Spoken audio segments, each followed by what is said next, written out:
Hey, what's up? It's Jim, and today I'm going to talk about the film The Blair Witch Project from 1999.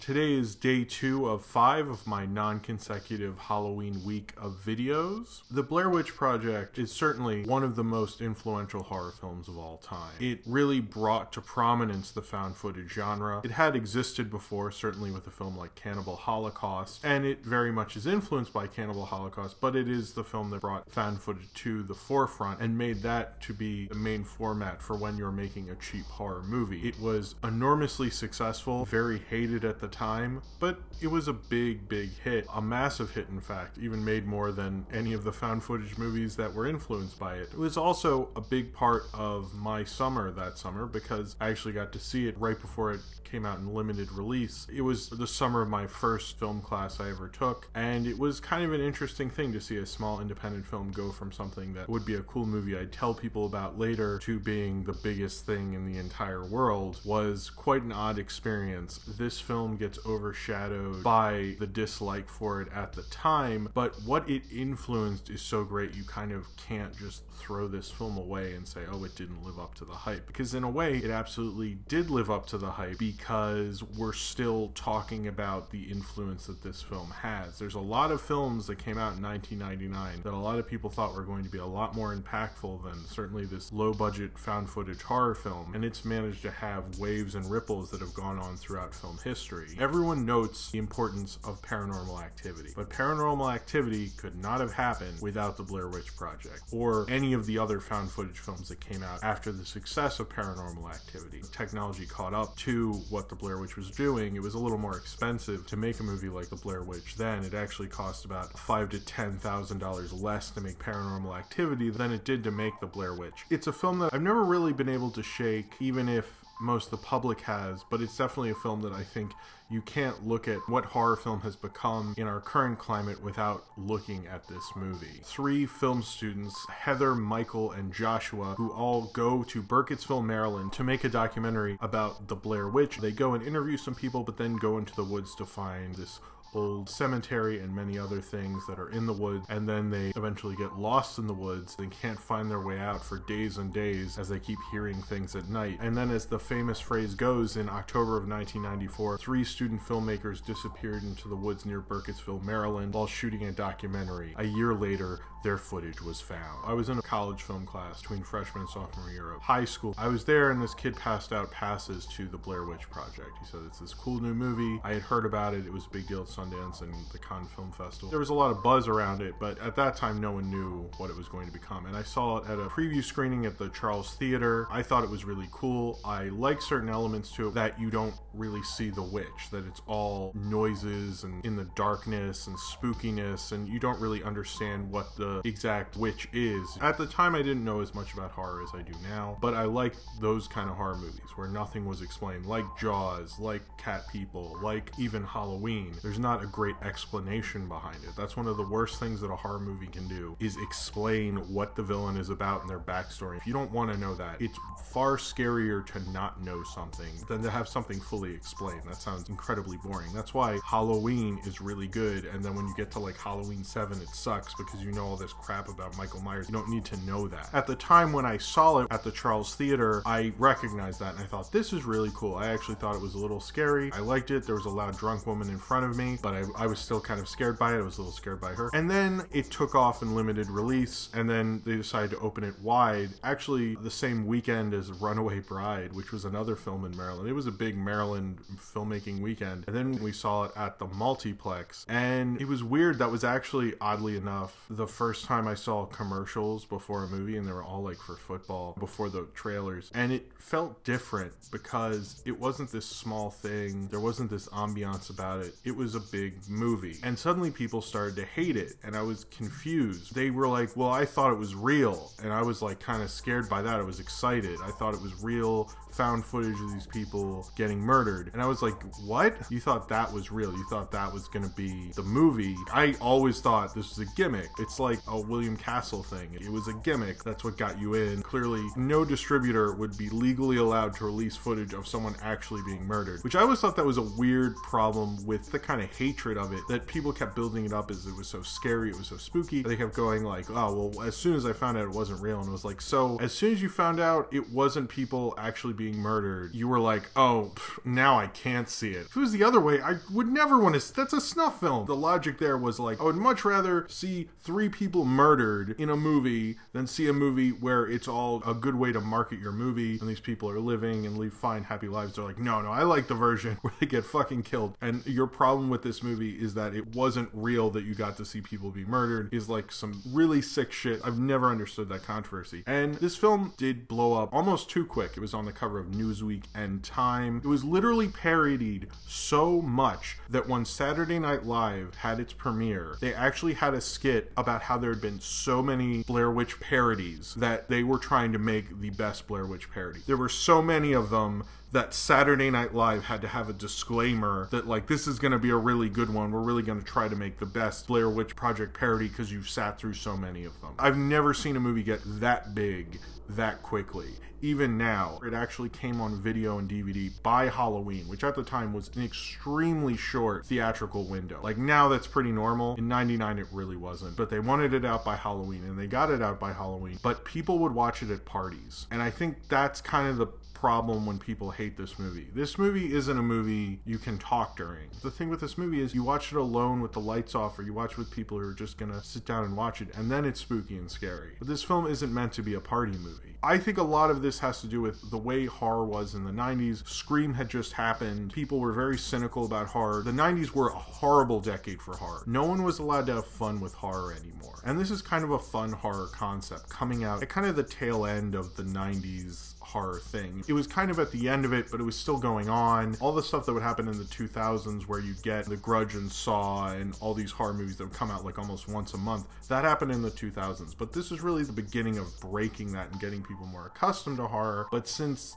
no one really had horror language except for the slasher movies from, at that point, almost 20 years before, it was kind of in this weird space in history. I think that's kind of why there was all this hate for it, because people didn't really understand what to do with it. If you watch it now, people used to complain about the shaky cam and how it made them nauseous, and even Lowe's said at least one person per show would actually complain that they got sick, vomit, or ask for a refund. And now when I watch it, I was like, oh man, YouTube kind of clears that one up. It was just very ahead of its time. I think a lot of how it works is much like the film that this film is incredibly influenced by, which is Cannibal Holocaust, which is that it's filmmakers who go on the shoot gone wrong. And although we have more cameras and Instagram and people are shooting always and all these incredible things that are happening now, it's still a little odd when someone's filming all the time. Other than Unfriended, it's very hard to make a movie where people just have webcams on or their phone camera on. It just seems a little unnatural. But when you have filmmakers who are making something, it like gives you a narrative reason. A lot of people would say, why are they still filming? But they explain that. There's a part where Heather even says, like, this is all I have left, as she's lost in the woods and is slowly beating them down. It worked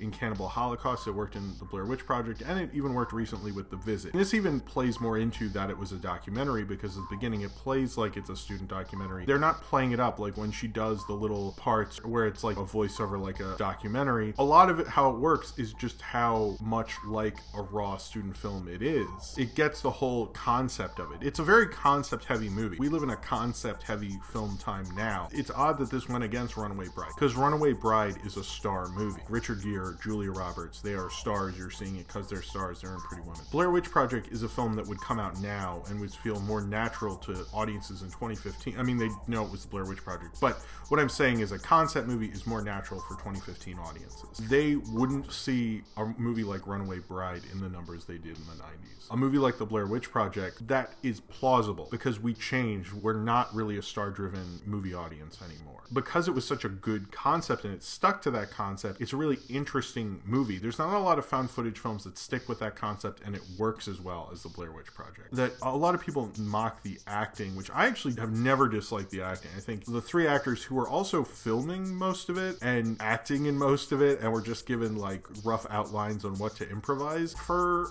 these people who apparently had to go to training camp to learn how to use these cameras, I think it's incredibly impressive when you look at the amount of training they had that they made a movie like this. I don't think they get enough credit, and I think all three actors are particularly good in this. Heather Donahue, who apparently tried to bring a Captain Ahab thing to this film, like that scene where you see her crying, like she shot that scene, she came up with that framing. Sure, a lot of this film is them arguing and it's getting tense because they don't know how to get out, but that emotion between all of them, it feels so real. I like Michael C. Williams as well. I like Joshua Leonard. It's also doing an improvised kind of documentary style. Best in Show hadn't taken off, like The Office hadn't happened. The whole faux documentary thing hadn't even taken off. There was a lot that audiences weren't ready for, but the acting in this, like for people who were not as well-trained actors as professional actors, I still think they do a good job, but I think they do a good job regardless of that. I think they're very compelling. Most of this is people breaking down in the woods. There's not too many of the scary parts that are in the dark, but I think those parts are incredibly impactful, but you don't really have a lot of them. The other way that this film is very influenced by Cannibal Holocaust is the whole marketing campaign where it acted like these people had really died. The director of Cannibal Holocaust made his actors sign a contract that they wouldn't appear in anything for a year, so people really thought they were dead. In this case, they were so unknown that it was just a marketing thing. They didn't have them sign anything. Cannibal Holocaust, I think, goes more into who found the footage, the morals of finding this footage and doing anything with it. The Blair Witch Project was really just, we found it. I don't know. It really started the idea of they found it and you never really knew who edited it and put it together. It was just like this creepy movie and they found it and like something bad's gonna happen in it. The directors of this, Daniel Merrick and Eduardo Sanchez, have done some stuff but never really did anything anywhere close to the Blair Witch Project again, or anything really that notable, unfortunately. The only person who really came out of this with any sort of a career is Joshua Leonard, who's gone on to be in films like Hump Day and a lot of mumblecore stuff. I think this will always have kind of a special place in my heart just because it was the first time I was using film and shooting little short films, and I was used to like that camera and the equipment they were using. Understanding that student film world and seeing a film about it. This is considered to be the first film that was marketed so well on the internet it became a hit. The website is still there. None of the videos play anymore, which just sucks. A lot of people just knew it as this cool website for this indie film and they didn't really realize that it was like all mythos and playing with it. But I don't think people really know film history and know how horror movies were sold. People who were teenagers in '99 hadn't gotten horror movies like a William Castle or something and wouldn't be familiar with it. So in a way, these guys got to take bits of film history, play around with it, and no one really knew because most people weren't used to it. There was probably a couple people who knew what Cannibal Holocaust was, who knew who William Castle was, who could probably recognize it, but your general public wasn't, so they fell for it hook, line, and sinker. It is a decent website, especially for the time. Most websites from this time were like laughably bad, like that Space Jam website. This is actually decent. It's so unique in what it's doing. It was so ahead of its time, and in fact, it was so ahead of its time, most of the budget was spent on a global positioning system so they knew where the actors were and so they could give the actors little notes so the actors could find these little things, because they had GPS systems, which were really expensive at the time, which now you could probably make this film for a lot less money, like probably like half, or if that, because they spend so much money on a GPS system to properly watch all these people. Every couple years I watch it with all the lights off by myself at night, and I let myself get scared by it. It's not as scary as it used to be now that I know more about horror, and I can understand when people are like, oh well, hipsters like to make a big deal out of this and all this nonsense, but the fact of the matter is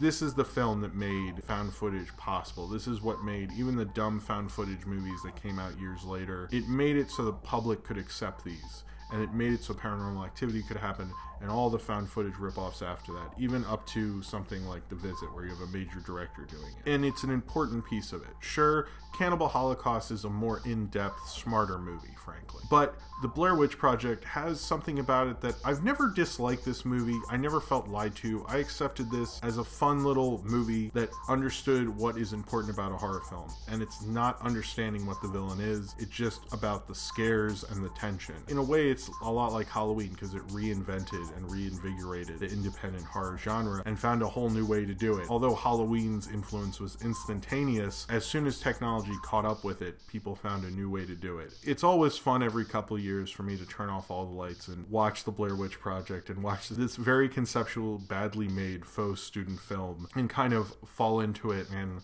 look at all of what it's created, but also remember a really cool time of my summer of '99. All of that is probably, while I'll always probably like this movie, movie, but it's something that's always made me always revisit it, and it's always kind of been a Halloween favorite of mine, even if most people are probably going to say, fuck this movie.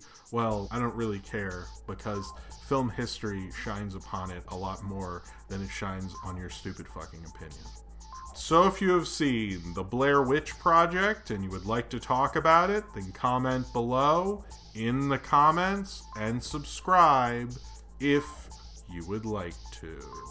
This is day 2 of the Halloween week of videos. Thank you for watching. If you've been watching these too, I guess. You can check out the Halloween week of videos playlist. It has all the previous Halloween weeks of videos that I've done. There's quite a few of them, so check those out. Thank you very much for watching. I will have another video hopefully tomorrow, and have a happy Halloween.